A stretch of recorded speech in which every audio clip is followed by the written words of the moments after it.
అధికారంలోకి ఎక్కినటువంటి గద్దెనెక్కినటువంటి రేవంత్ రెడ్డి కాంగ్రెస్ ప్రభుత్వం మరి దశాబ్దాల కాలం నుంచి కూడా ఏం చేయలేనటువంటి కాంగ్రెస్ మరి 10 సంవత్సరాల్లో మరి ఏ విధమైనటువంటి అభివృద్ధిని చేసిందో అది ప్రజలు చర్చించుకుంటున్నటువంటి క్రమంలో మరి కాళేశ్వరం ప్రాజెక్టు మీద బుద్ధదల్లాలి, కాళేశ్వరం ప్రాజెక్టు కూలిందని ప్రచారం చేయాలని ఆలోచన చేసి ఇలా ఆ ప్రాంత ప్రజానికానికి ఆ ప్రాంత రైతాంగానికి నీళ్లు రాకుండా రైతుల కడుపుల్లో మట్టి కొడుతున్నటువంటి సందర్భాన్ని కూడా మీకు గుర్తు చేస్తా ఉన్నాను. లాస్ట్కు ఆ కమిషన్ అని ఈ కమిషన్ అని దొంగ కమిషన్ లేచి కాంగ్రెస్ కమిషన్ లేచి మరి ఇవాళ తెలంగాణ ప్రజలకు రైతాంగానికి ఏ విధమైనటువంటి సమాధానం చెప్పలేక నిండు అసెంబ్లీలో అబద్ధాలు ఆడి ఖచ్చితంగా సమాధానం రైతులకు చెప్పాల్సి వస్తుంది అని ఆలోచన చేసి లాస్ట్కు చేతులు దులుపుకునే కార్యక్రమంలో సిపిఐ అని మరి గుట్ట దాఖలు చేసినటువంటి సందర్భాన్ని గుర్తు చేస్తా ఉన్నాను. రైతు సోదరులారా ఒక్కసారి ఆలోచన చేయండి. ఈ తెలంగాణకు నీళ్లు తెచ్చిన కేసీఆర్ ని, ఈ తెలంగాణలో పంట పొలాలు పండించి దేశంలో నెంబర్ 1 గా ఈ రాష్ట్రాన్ని తీర్చిదిద్దినటువంటి వ్యక్తి కేసీఆర్ ని ఏదో రకమైనటువంటి అక్రమ కేసులో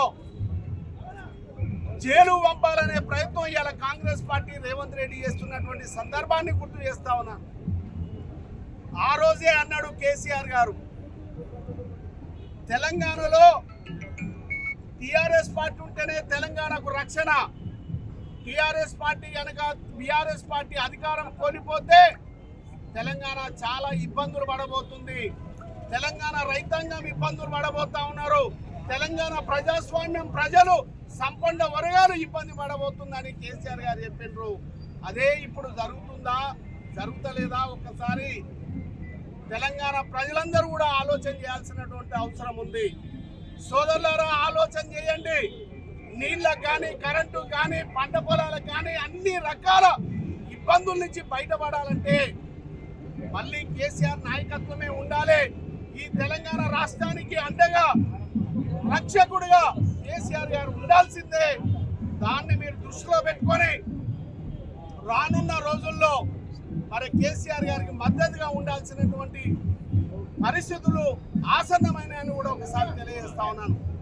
విజ్ఞులు మేధావులు ప్రతి ఒక్కరు కూడా ఆలోచన చేసి తెలంగాణలో టిఆర్ఎస్ పార్టీని మరి అండగా నిలబడాల్సినటువంటి అవసరం ఉందని ఈ ద్వారా తెలియజేస్తా ఉన్నాను. ఏదైతే సిబిఐ ఎంక్వైరీని సిబిఐకి యొక్క కాళేశ్వరం ప్రాజెక్టుని ఇచ్చి దాన్ని మూత పెట్టాలని ఆలోచన చేస్తుండ్రో ఒక్కసారి తెలంగాణ రైతాంగం కూడా ఆలోచన చేసి గ్రామాన పట్టణాలు మండలాలు అందరూ కూడా పెద్ద ఎత్తున స్పందించాల్సినటువంటి అవసరం ఉంది. తెలంగాణ మన కాళేశ్వరం నీళ్ళని ప్రతి చివరి భూముల వరకు తుంగతుర్తి, కోదాడు, సూర్యాపేట చివరి భూముల వరకు లాస్ట్కు నకరకల్లు, చిట్యాల మండలానికి కూడా వచ్చే అటువంటి నీళ్ళని తీసుకొచ్చే విధంగా తెలంగాణ ప్రజలందరూ కూడా మనం ముందుకు సాగాల్సినటువంటి అవసరం ఉంది. కాళేశ్వరం ప్రాజెక్టుని కాపాడుకోవాల్సినటువంటి అవసరం ఉంది. తెలంగాణలో జరుగుతున్నటువంటి ప్రాజెక్టులన్నీ కూడా కాపాడుకోవాల్సినటువంటి బాధ్యత ప్రతి ఒక్కరు కూడా తీసుకోవాల్సినటువంటి అవసరం ఉంది. అన్నిటికన్నా ముఖ్యంగా తెచ్చిన తెలంగాణని మళ్ళీ రివర్స్ తీసుకుపోవడానికి ప్రయత్నం చేస్తున్నారు ఆంధ్ర పాలకులు కుట్రలతో. ఈ తెలంగాణ రాష్ట్రంగా 3 పూలు 6 కాయలుగా ముందుకు పోవాలంటే మళ్ళా టిఆర్ఎస్ జెండా రెపరెపలాడాల్సినటువంటి అవసరం ఉంది. టిఆర్ఎస్ పార్టీ, బిఆర్ఎస్ జెండా, కేసీఆర్ ఈ తెలంగాణకు రక్షకుడుగా, కేటీఆర్ ఈ తెలంగాణకు రక్షకుడుగా ఉండాల్సినటువంటి అవసరం ఉంది. హరీశ్వరరావు ఈ తెలంగాణకు రక్షకుడుగా ఉండాల్సినటువంటి అవసరం ఉంది. మేధావులారా, విఘ్నులారా, తెలంగాణ కోసం సంపన్న వర్గాలు ఎవరైతే కష్టపడ్డారో, సకల జనులు ఎవరైతే కష్టపడ్డారో వాళ్ళందరూ కూడా ఈ తెలంగాణని కాపాడుకోవడానికి ఉద్యమించాల్సినటువంటి అవసరం ఉంది, ముందుకు సాగాల్సినటువంటి అవసరం ఉంది. మరి అదే విధంగా టిఆర్ఎస్ పార్టీ, బిఆర్ఎస్ పార్టీ శ్రేణులందరూ కూడా మరి ముందుండి నడిచి కేసీఆర్ గారికి అండగా ఉండాలని మీ ద్వారా తెలియజేస్తా ఉన్నాను.